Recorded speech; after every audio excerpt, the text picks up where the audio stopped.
I don't know how to turn this off. I don't know how to fade it down very well.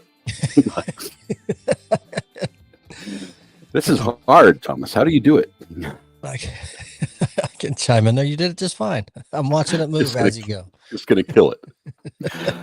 Oh, my goodness. Happy Podcast Thursday. Welcome. Wow. Welcome. It's, oops. Whoa. Was that lightning behind you? I can still see it. The house is shaking right now. Oh my gosh. That we've had severe weather all afternoon, and we're in a little bit of a lull. Scott and I were just talking about it and saying, yeah, it's moving in, but I've got some time. Holy cow. That two lightning strikes hit simultaneously, and that house just shook. I wasn't expecting that as I was reading the logo on your shirt. Oh my gosh. Wow, that was fun. Well, I'm sweating profusely. I just sprinted in from the car. I literally just checked in and sat my butt down in the chair in our hotel room. It took a little longer than we expected to get. I'm in Nashville, by the way. I'm in Nashville, Tennessee right now. So. Nashville. You timed it just right. Because I think, what is it, the day before yesterday or so? They had really bad weather. I mean, I just got a text really from bad. my wife. I just got a text from my wife. What was that? Different verbiage, but yes, similar. Wow. Because she's sitting on the back patio under cover. She likes to work out there. She loves storms just as well. Loves it when it's hot, cold, whatever, just loves being outside. So she's sitting out there. That's probably, whoo. You guys are like Reed Timmerbit endorsed. That's funny. I don't know. For those of you that do follow weather or any of the storm chasers, not a plug because I'm no longer a big fan, but Vince Welty, he's very good with weather in that regard. But yeah, he was a block from my house today. So he was staging and getting ready to take off. He's got a pretty following and he does a great job at what he does. But it's always fun when those guys are in the neighborhood. For me, I get excited going, oh, cool. Better pay a little extra attention today. So I don't think I would think of it as being fun when like the guys who chase the most extreme weather on the planet set up in my neighborhood. I'd be like, I'd be concerned. I'd be like, maybe I should move.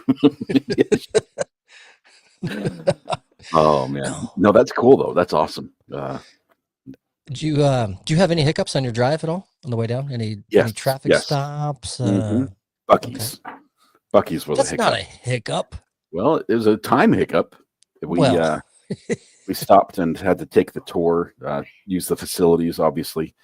The only thing we didn't get at Buc-ee's, I think, was gas. And that's plentiful. I couldn't find an empty pump. There's like 200 pumps. They're all, I think people use it like a parking lot here in Tennessee. Nobody was pumping gas. They would just pull up there and walk in. And no, there was a lot of gas pumps. Was it warm and sunny there?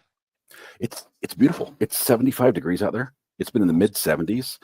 It's not as humid as it was back home. It's like, hey, this is nice. And of course, Tennessee is just green.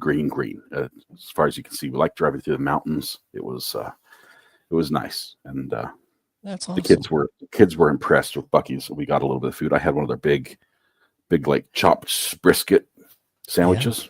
Yeah. Uh-huh. It's good stuff, isn't it? I was ready for a nap right after that. Unfortunately, it was my turn to drive. So, so one 6-pack of Mountain Dew today was consumed. Went the Mountain Dew. Oh, yeah. That's fun. Road trips are fun.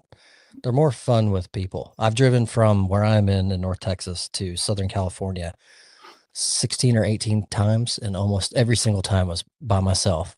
Well, scratch that. A lot was by myself, and towards the latter end of my trips, it was with my dog Joey, which made it fun. But you can only talk to him for so long before he's like asleep for 7 straight hours, and he doesn't say anything back. But but road trips with family and whatnot are fun when it's organized and everyone's getting along and everything's fine. Yeah, it was a lot of fun. I have to say we brought everyone along for the trip, and live streams the road for a lot of it. We watched a little bit of court hopping because Karen retrial wasn't happening today, and I was just happy. I was testing out Starlink, and it worked beautifully. This little puppy has just been amazing. amazing on the roof of the car. So we need to chat off air because, as you know, we missed last week because we were at a horse clinic and it was poor cell signal where we were. We have living quarters in our horse trailer, and so we stayed on property. And we have a little Verizon Boost pack that we've used prior that has helped great. And so we can watch TV or live stream YouTube or whatever we have to. This time it struggled. The signal was very weak.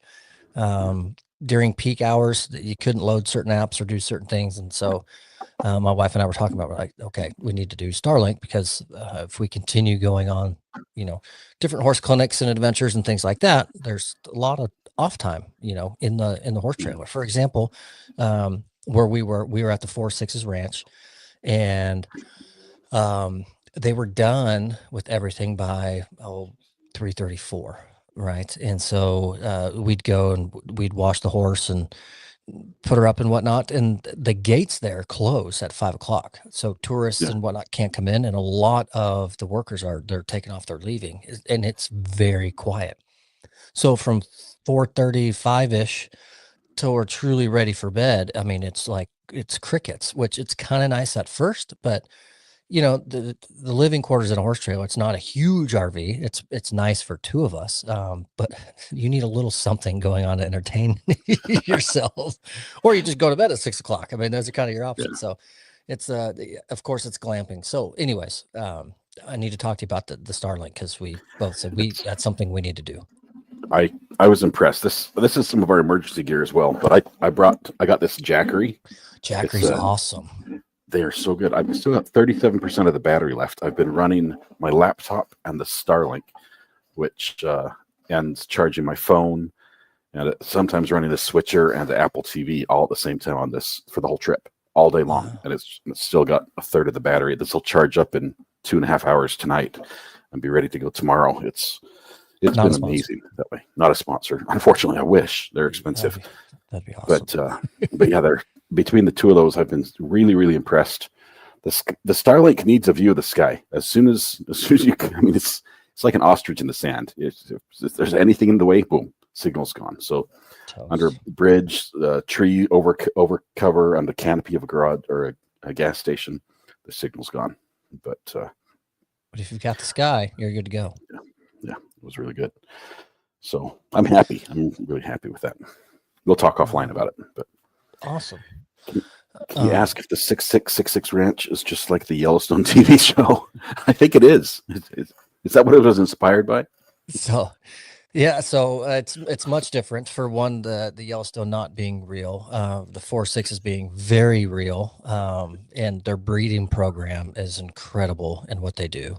For a little backstory, those that may know or may not know, but Taylor Sheridan, who's a writer, producer, etc., who wrote and everything with Yellowstone and 1886 or whatever the other one is. I don't know because I haven't seen it, but he's a really big writer in that regard, but he's a very big horseman as well. So he, with a few investors, went in and they bought the 4-6s when it came up for sale. And it was really neat. We got to take a small tour while we were there doing the horse clinic and talk to a few people. And he has done everything and anything he can to preserve it as to what it has always been, with a little financial backing, improving some things for the employees in the ranch, but no added restaurants, no hotel, no spectacle of it. Now there's some tourist activity, of course, because part of Yellowstone and whatnot, the 4-6's ranch was incorporated into some of the scenes and some of the storylines and all that. And it was filmed there. So people from all over the world, she said 60% of the tourists that she gives guides to are not from the US. They come in and they're mind blown that there's a real cowboy over there working, moving horses and cows, and that's their job, and they can't fathom and believe it and whatnot. He doesn't something you read about in the book or see in the movies, and then see it firsthand. It's really neat. Yeah, it's neat. So he doesn't go there often. He's got another place in Weatherford, which isn't far from here either, that he frequents most often, but he's kept the 4-6's ranch so as is and quiet that they were saying that's like the one place he shows up without his bodyguard and can just be himself and do what he's doing and walk around, say hi to staff, whatever, and then get horseback or go do what he wants to do. But it was incredible. 144,000 acres. I forget how many cows in the cattle program. Same with the horses, but the breeding program is incredible, because they do the artificial insemination, and so they've got all their studs that they extract from. Then they've got all the mares that aren't all theirs, but they also can ship it. And so people all over the world, they ship daily, so people can breed their horses strictly from that ranch. It was A just lot of demand. a lot of demand, and from what they've got going on, it was pretty wild. Cool experience. Their staff, my hats off to them. They were incredible.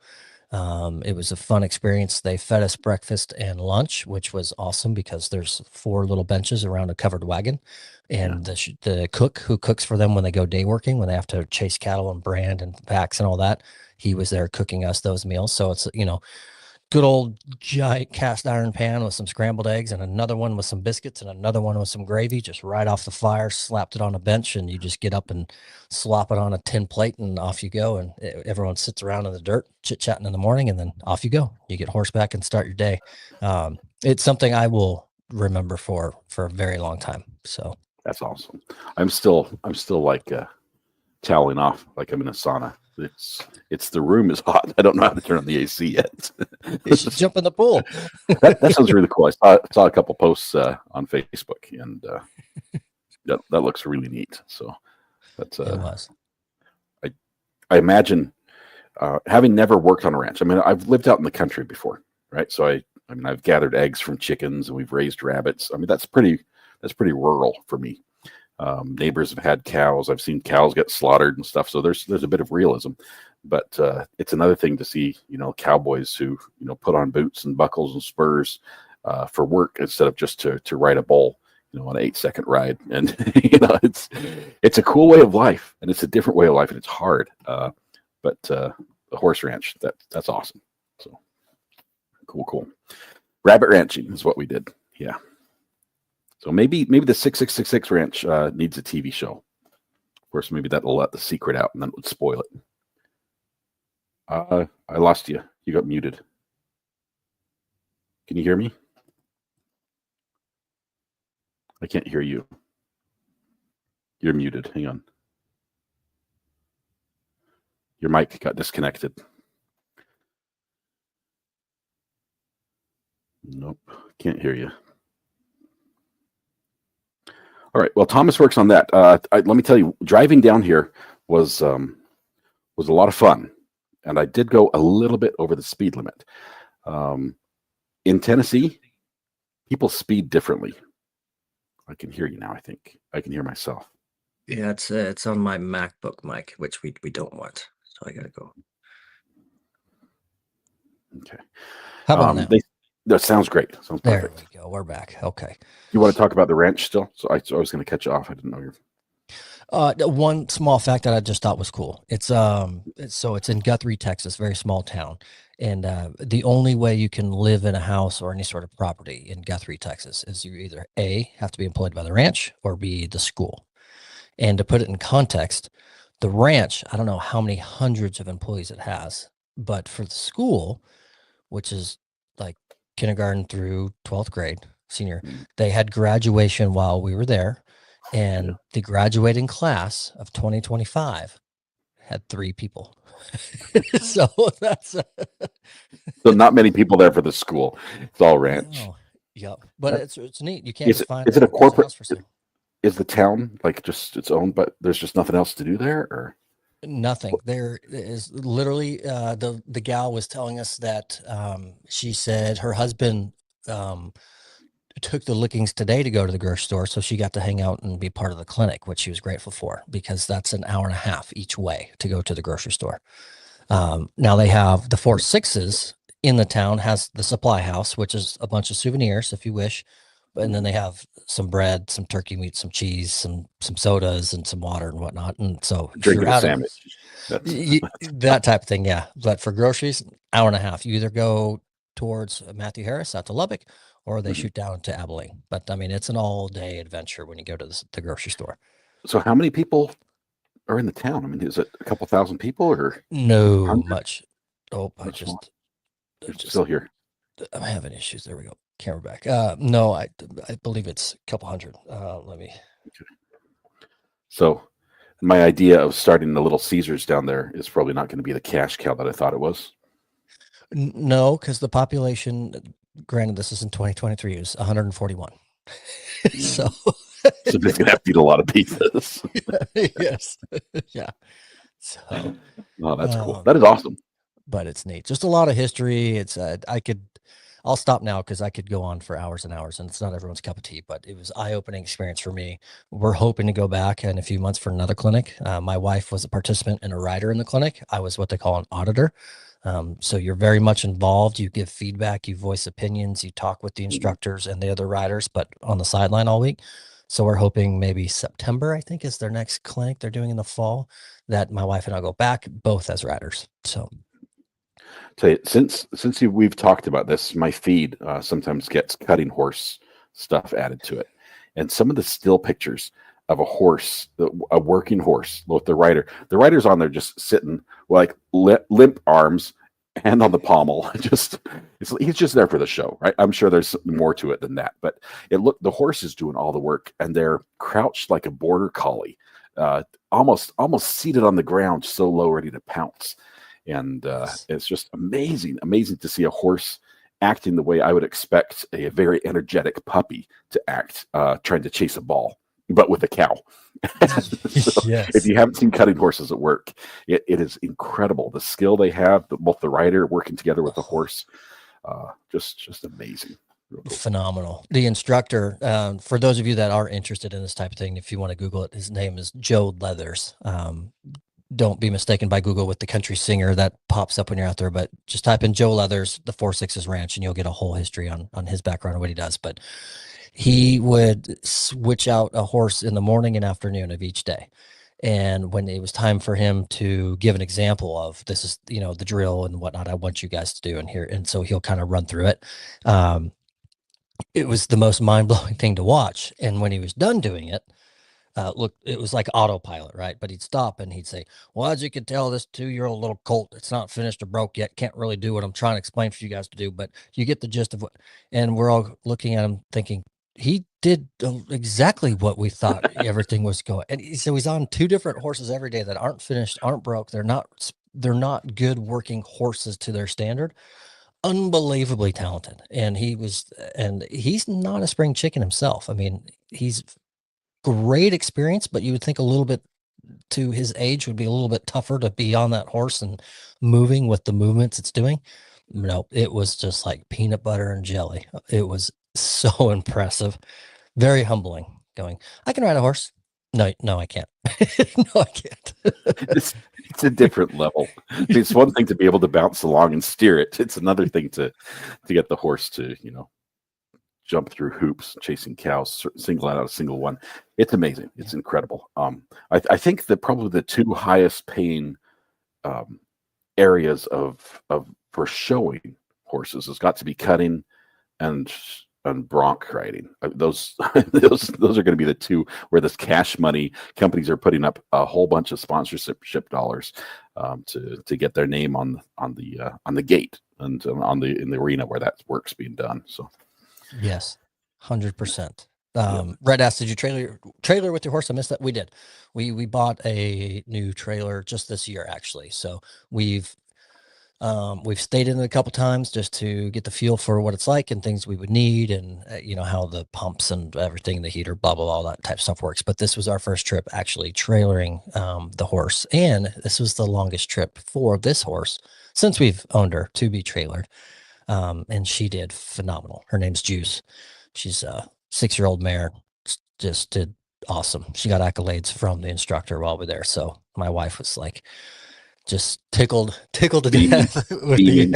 Yeah. When a horse trainer like that compliments your horse, it's I'd said, hon, you can hang your hat up now. We can go home. Yeah. It's had to make her weekend. She said, yeah, it made the weekend pretty much. Yeah. Yeah, definitely. Yeah. Speaking of Buc-ee's, the kids loved it. Their eyes were huge. I tried to live stream it, and apparently Buc-ee's is a Faraday cage, and the live stream didn't work from inside. But amazing. And there are 2 Buc-ee's. We passed 2 Buc-ee's here. Second one we didn't stop, but a lot of fun on the trip. Great food, great experience. They want to stop again on the way back and spend more money, of course. Did you get any jerky? Yes, I bought 3, all peppered jerky, because my wife pepper? always gets.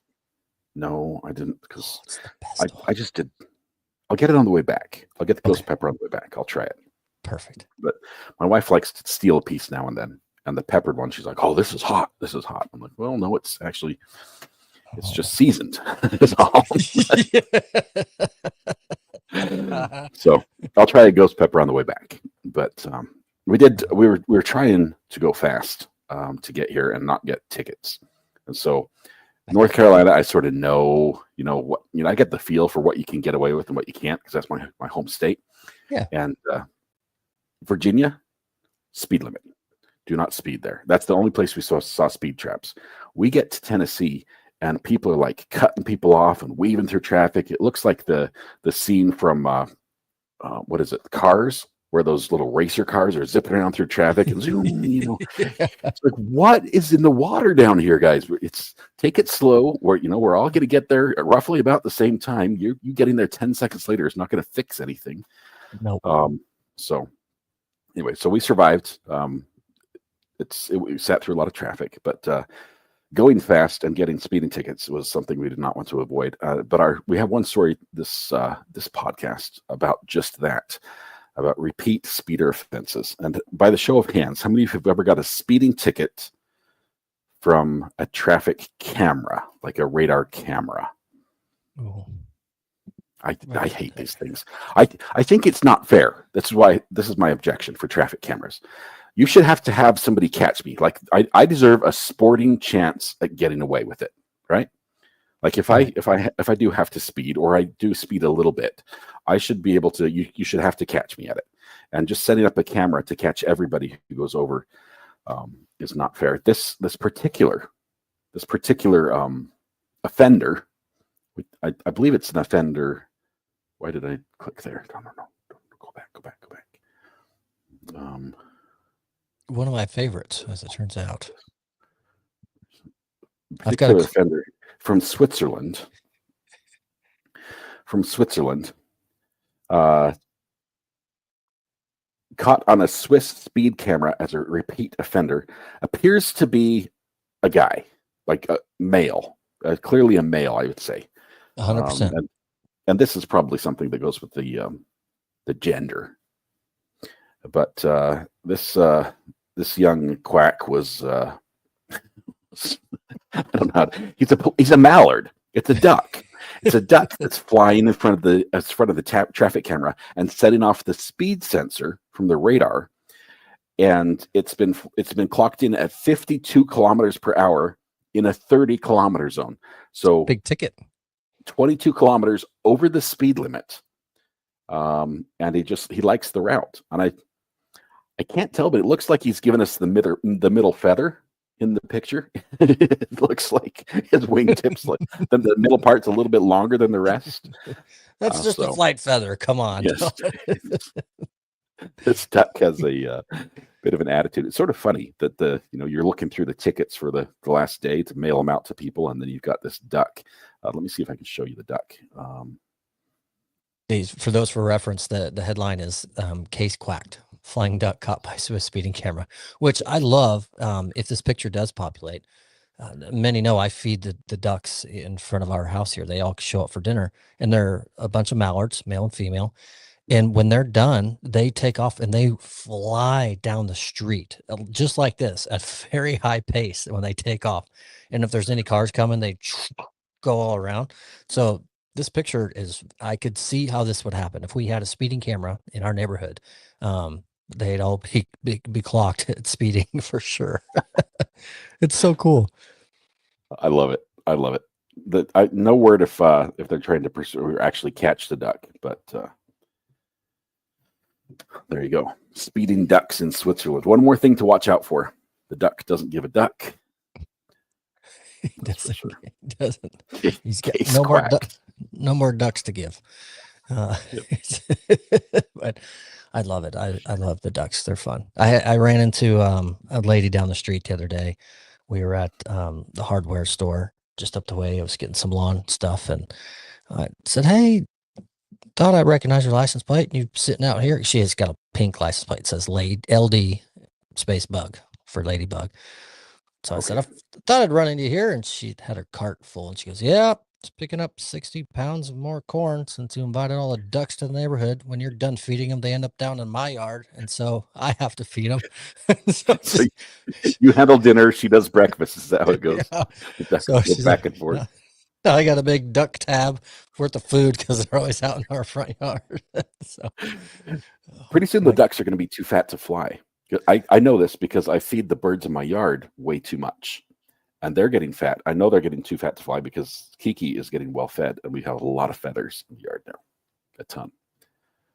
So that's can I, if I text you a picture, are you able to post it easily? Sure. Or let me see here. Since we're talking birds, we are mind blown by this. Let's see. I think that's probably the best one. So I told you during the last stream you did, because you had the snake story with what happened to your birds and whatnot. In our back patio, we've got a ceiling fan underneath it, and we found a little dove had a couple eggs up in there. And so my daughter and I kept sticking our phones up there, standing on a stool, taking a picture, and then we'd look at the picture and say, "Oh yeah, a couple little eggs." And then it wasn't just early part of last week. We see the two little hatchlings in there. And it was fun for me because, I watched the YouTube channel with the eagles out in Big Bear. This is yesterday. These things were like the size of my thumb last week and bald as could be. And my daughter and I yesterday look up and go, "Oh my gosh, they're so big and fat." I can't believe how fast they grow. Mind blowing. I think they're all feathers right now. It's if you were able to pick them up, they would squish down to almost nothing. It's all just a ball of feathers. Okay. But, that makes more sense. But watch for snakes. So. Yeah, well, ever since your episode, we spray our yard every year with snake away and our shrubs and all that stuff, and it smells like peppermint. It's really, really interesting. But we do that to be safe because there's some land not too far right behind us, and stuff like that gets drawn in. But they're so cute, and so a mama bird for the longest time. I was telling you, my wife likes to sit outside and work. She sits right under this fan on her laptop on her table, and mama bird would just fly in and sit up there and just look down and just watch us. I'll come out and chit chat with her, and she just watches us, says, "Hey guys," and they're tremendous. So we're today like perfect with all the severe weather, and they're in the most safest nest they could ever be in because they're under a roof. So they're just sitting there, just watching. I bet the lightning gave them a jolt. That's crazy. Hope they didn't fall out. So I don't know the size they are. How long do they sit there before they can actually fly away? I don't know because mine didn't get it that far. Mine mine had help, and they had help getting out of the nest and getting eaten. But I don't know. It's got to be soon. Mama birds are impressive though. What a mom will do for their babies is you got to give it to moms, right? You have to. They go through extremes for the kids. I'm not just talking about the discomfort, but the amount of time and dedication, everything else they put in. Human moms, 9 months, and the first 3 are miserable, and it just gets worse from there. So it's there's one particular mom who she was mom to be, but now mom who decided to carry on. What's the little labor, right? What's the little labor when I've got a job to do? Show must go on. New York morning news anchor went into labor and still anchored the morning show less than 2 hours later. Crazy. Her water breaks at 4:15. She's like, "Yeah, I'm good. I'm good for the morning show. Put me in, coach." I already got the makeup done and everything. Let's just ride this out, and then we'll handle business from there. Unbelievable. Yeah, just incredible. They did. I mean, she had already announced on air the pregnancy earlier the year. She ran a half marathon, well expecting as well. So she's like no stranger to toughing it out and tough things. So what a great story. Punchline's great. we do have some breaking news, literally. While she's on Water air. breaking news. Yeah. And she's like, doctor on standby, I guess, just that's funny. So her first child, congratulations to Jacob. Is it Jaquith? Jaquith? I'm gonna go with Olivia. Because that's easy. Olivia, yeah. Olivia's water has broke. Yeah. But awesome. Congratulations. And now the station has a new, very young viewer. So that always helps the numbers. Yeah, absolutely. It's never too young. It's never too young to start kids in the interested hobby. Stardom. That's I mean, that dives right into another story that breaking water, breaking records. Idaho man, who is no secret to this podcast, David Rush. Those of you that watch this show have heard. We need him on as a guest. Gosh, we have to. We can do this. Mr. Guinness World Record break. Amber, help us out. We need David Rush if he's got free time on the show. I don't know if he does. He's always breaking records. But this one, so many records. You and I read these and we go, "What the heck? That's a record." But David Rush, Idaho man, he holds the most concurrent Guinness World Record titles, beat his own record by using his hands to transfer 1.3 gallons of water. His hands to just move water, 1.3 gallons between two containers in 30 seconds. That's one I want to try. Okay, so how many of you are thinking right now, I could do that? I bet I could beat that. I mean, anyone who's washed dishes in the sink, understands how to move water, right? And imagine from one side to the other, 1.3 gallons, right? It's a gallon of milk plus a little bit. In 30 seconds? I feel like I could do two. I could do 2 gallons in 30 seconds. Who do I call to say, let me give it a try? Let me give it a try. Let's see. It originally took him 5 years of attempts to set the record for most water moved by hands in 30 seconds before he finally broke it in 2024 with 112.4 ounces of water successfully transferred. Early attempts were disqualified due to Guinness World Records rules violation, including his pitcher of water moving slightly using non-approved surface. Who approves? Is there like a governing body of water transfer competitions? Somehow someone went after that silly record, and so Guinness went, no, we have to create a rule book for this record. Oh gosh. And then they sit there and they send it to Mythbusters probably and figure out how they can be even Steven when they do it. I've got to wonder if the Guinness Book of World Records has set up like a satellite office up in Idaho just to make everything easier. I've been assigned to David Rush. That's my job is David Rush, because every day we get a new email from him saying, "Hey, I've got this idea."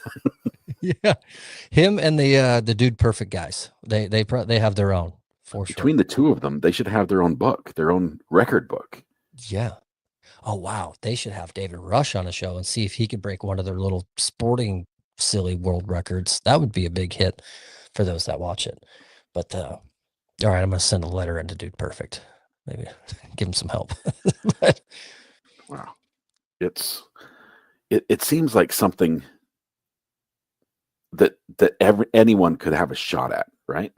Especially if you've got big hands, right? If you've got big hands and can really cup water.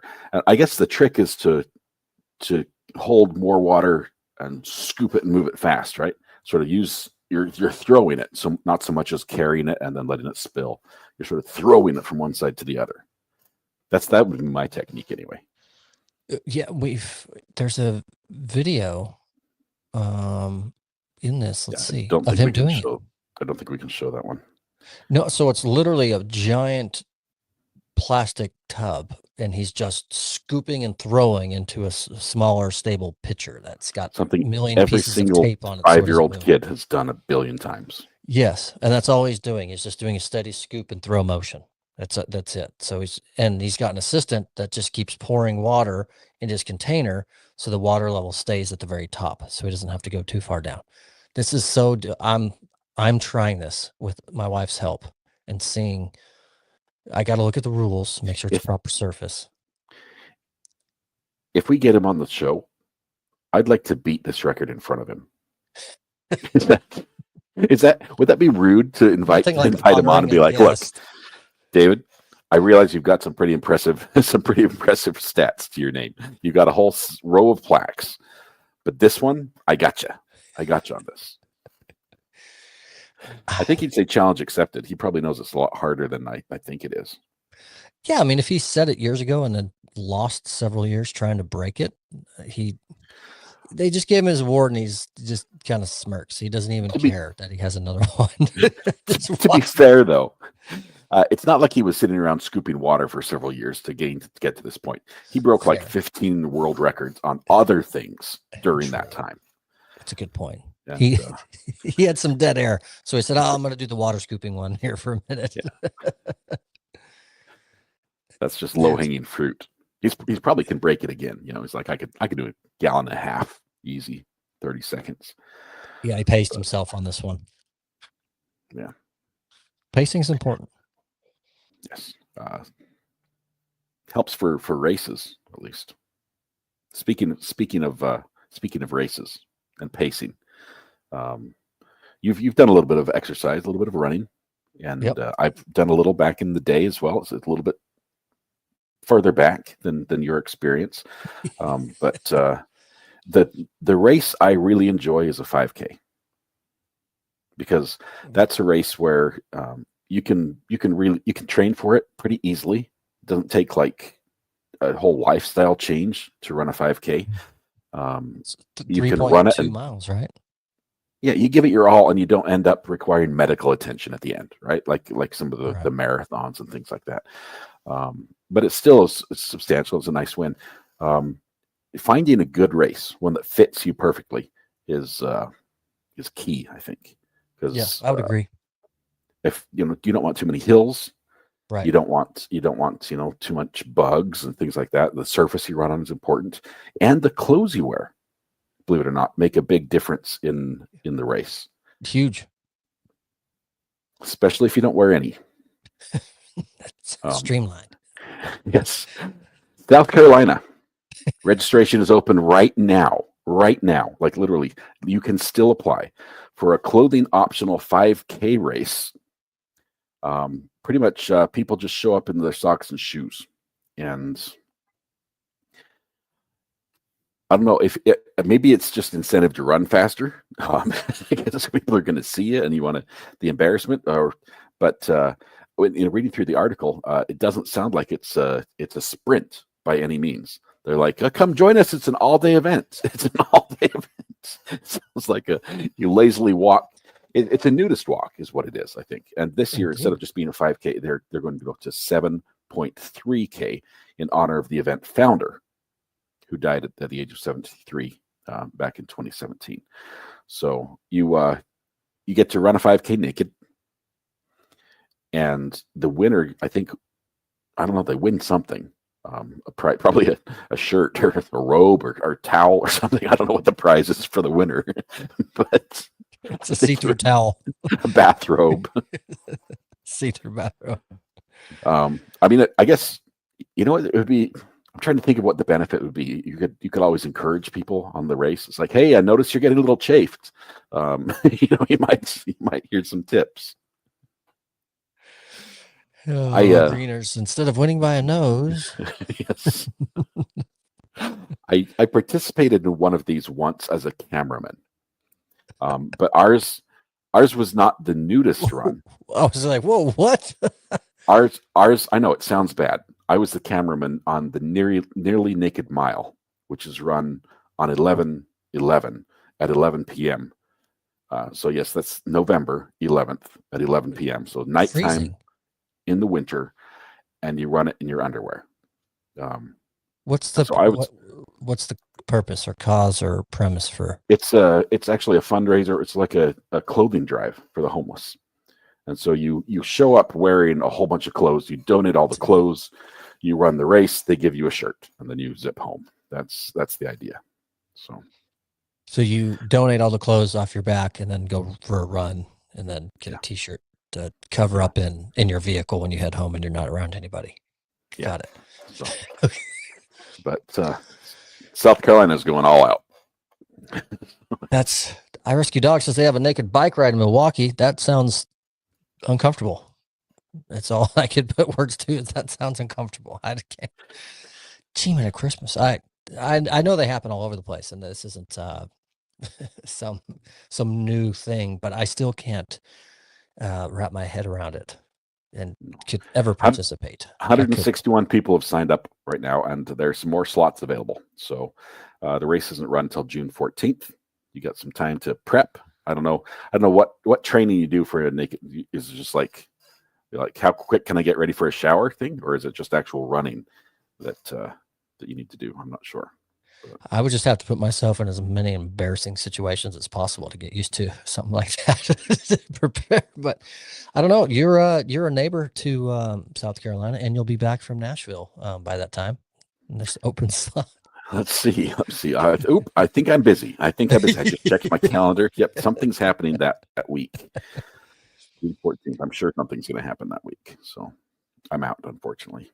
But it's kind of funny. It's a great time, the event organizer says. If it wasn't fun, we wouldn't have a record number of people signed up. It's an all-day event. It's just a good time.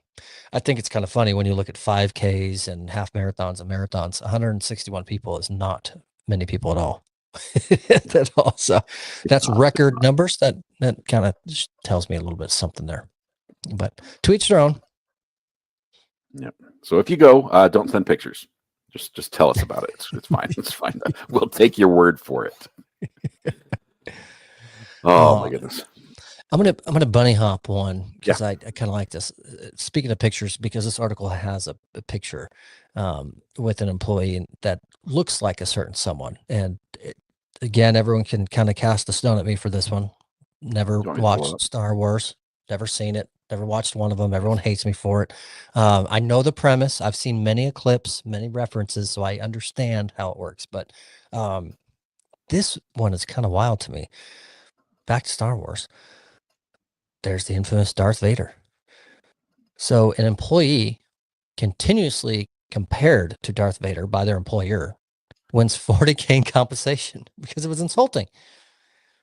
And it's Darth Vader is a legendary villain of the Star Wars series, and being aligned with his personality is insulting. Employment judge Catherine Ramsden declared during his employment trial, which took place in London. I've got to wonder what made him similar to Darth Vader. What was the similarity? Let's see. I think I read something. Who worked for the National Health Services Blood and Transport Training Practice Supervisor asked Star Wars themed psychological test as team building exercise. The questionnaire had participants answer the questions to gauge their level of introversion, level of intuition, whether they operated more on thoughts or feelings, and how they perceived the world around them. They were then compared to Star Wars character, of which there were 16 options, who the company thought embodied these traits, The Guardian reported.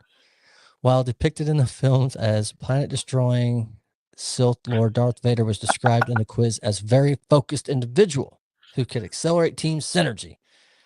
So actually, it was kind of a compliment, if that's how they. But ultimately, it was a determined. $40,000 for being called Darth Vader. I was thinking the guy 40K. walks around like, "Oh, you must send an email." You have some sort of similarity, but or maybe wears a big black cape or a mask or something. Or maybe he's everybody's father. I don't know. What was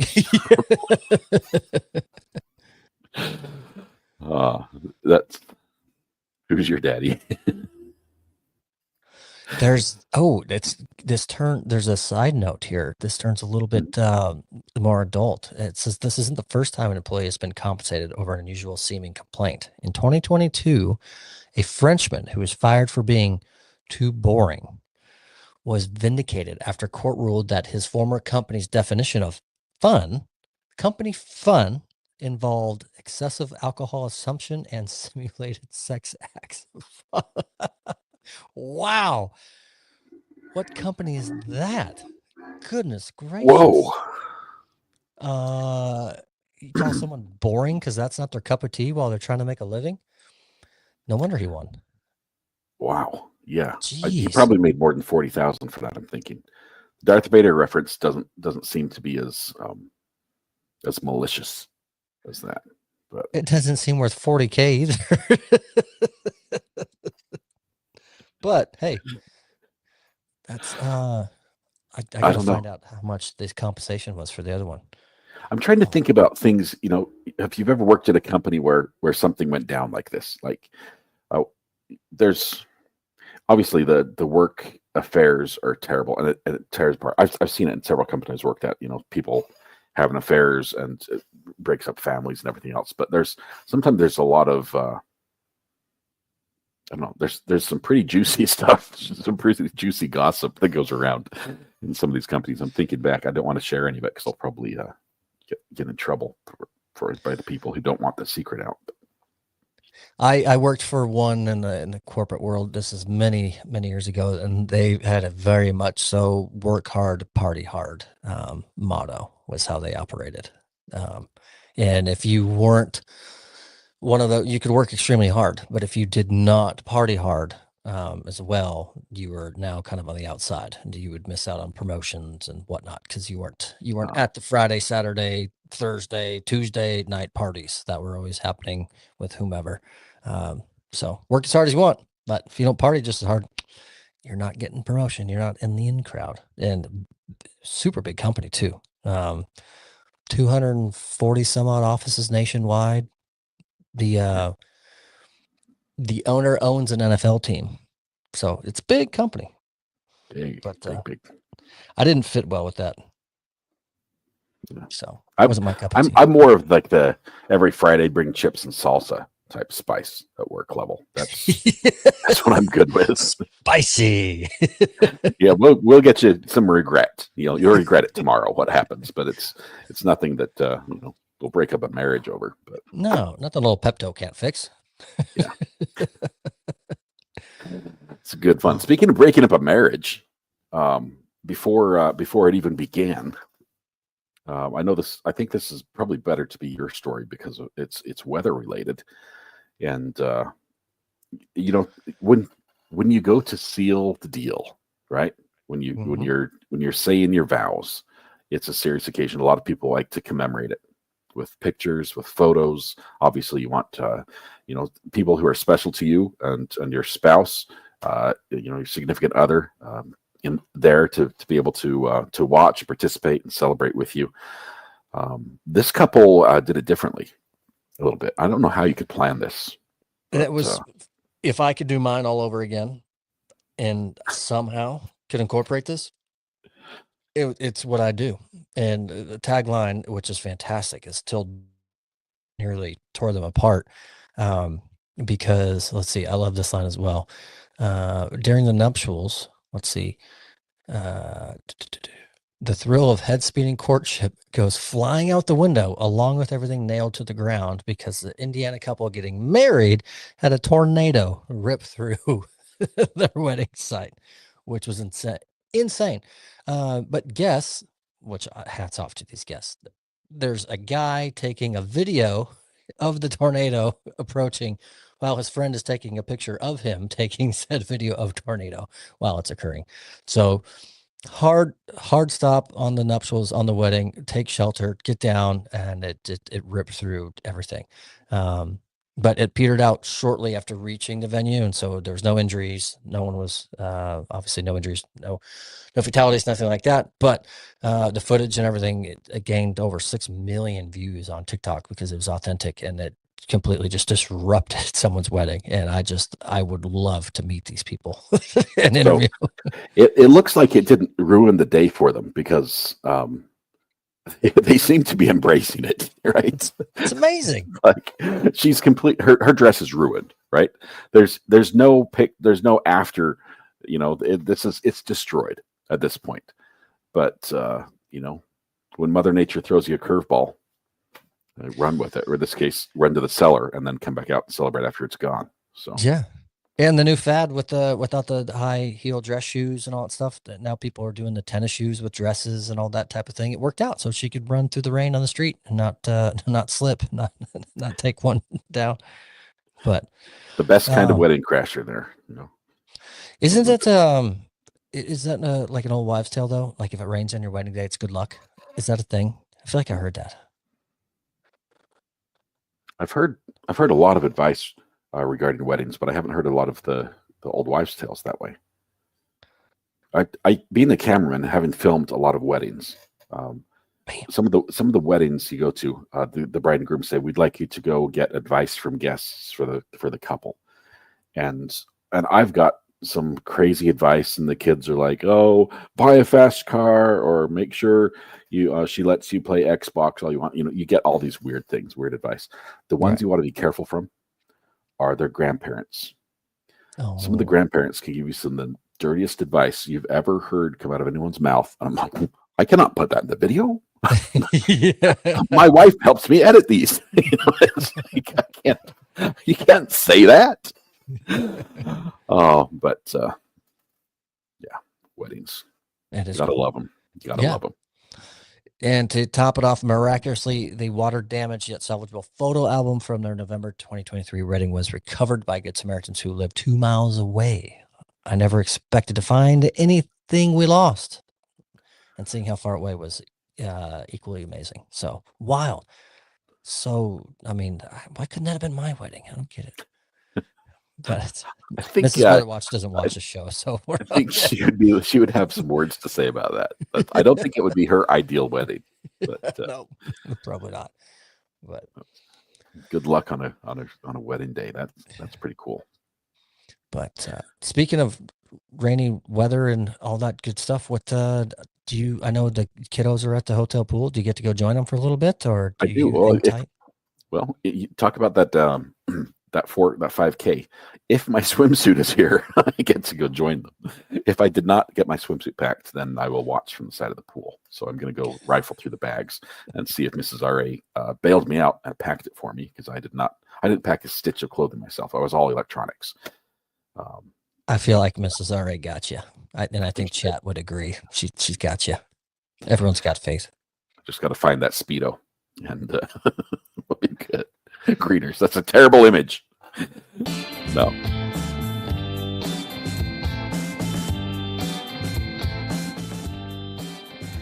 A little court hopping tomorrow because we've got another bit of driving.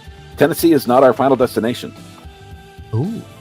We haven't told people where it is yet, so maybe tomorrow, maybe not. I don't want to tease you guys, but we're going somewhere we've never been before, just for the weekend. Have you ever been to Wichita Falls?